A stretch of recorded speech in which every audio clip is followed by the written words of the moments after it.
Hello, my name is TJ Safon. For my MAE 535 demo project, I will show how wireless power transfer is possible. Devices such as electric toothbrushes, medical devices, and wireless phone chargers such as this one utilize the principles of Faraday's law, Biot-Savard's law, and Ampere's law. Wireless power transfer devices utilize Faraday's law in order to create an induced voltage in the secondary coil. Faraday's law states that the induced voltage is related to the magnetic linkage flux change over time. The magnetic linkage flux is related to the number of turns in the secondary coil times the magnetic flux. The magnetic flux is related to the magnetic field times the area enclosed by the coil. In order to create the changing magnetic field in the secondary coil, Ampere's law and Biot-Savard's law are utilized. Biot-Savard's law states that a current carrying wire creates a magnetic field radially around it. Ampere's law states that in a coil of wire, the magnetic field is related to the number of coils in the wire, the current going through the wire, and the axial length of the coil. This diagram shows the magnetic field lines around the bottom active coil. If the active coil experiences a changing AC current, then the magnetic field lines change. The changing magnetic field induces a voltage in the top secondary coil. This is how wireless power transmission can be achieved.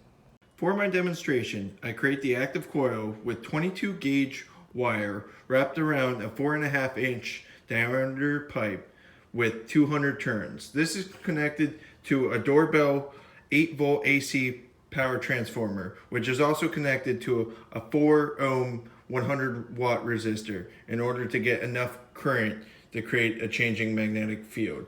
The secondary coil is made of 100 turns of magnet wire wrapped around that 4.5 inch diameter pipe. I will now turn on the power supply in order to create the magnetic field. With the power transformer turned on, you can initially see that the secondary coil is far enough away from the primary coil that I get no induced voltage. By placing the secondary coil closer to the primary coil, you can see I get 0.5 volts AC induced in the secondary coil.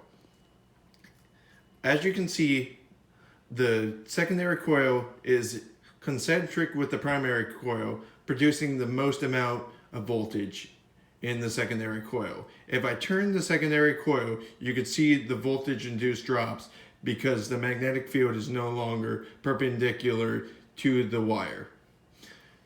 As you can see, I can move the secondary coil away from the primary coil and still get some induced voltage up to a couple inches. If I move it even further away, you can see that there's no longer enough magnetic field protruding from the primary coil to get voltage. After numerous experience with varying numbers of turns in the secondary coil and varying diameters, I found that it takes 750 turns wrapped around a 4.5 inch diameter pipe in order to achieve enough voltage to light a 1.7 volt LED.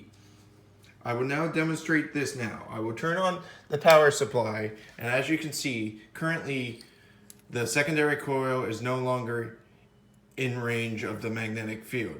By placing it over the magnetic field, you can see it turns on a red LED. By moving the coil farther away, you can see the LED dim and light up when I move the coil closer. I can move it just a couple inches away while still having enough voltage in the coil to light up the LED. With this circuit, I'm also able to get enough induced voltage in the secondary coil to turn a DC motor. Using a full bridge rectifier, I'm able to take the AC voltage induced in the secondary coil and convert that to DC voltage that can turn the motor.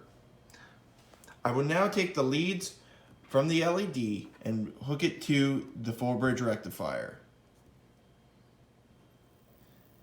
as you can see, I'm able to get enough induced voltage that's converted to DC voltage to spin a DC motor.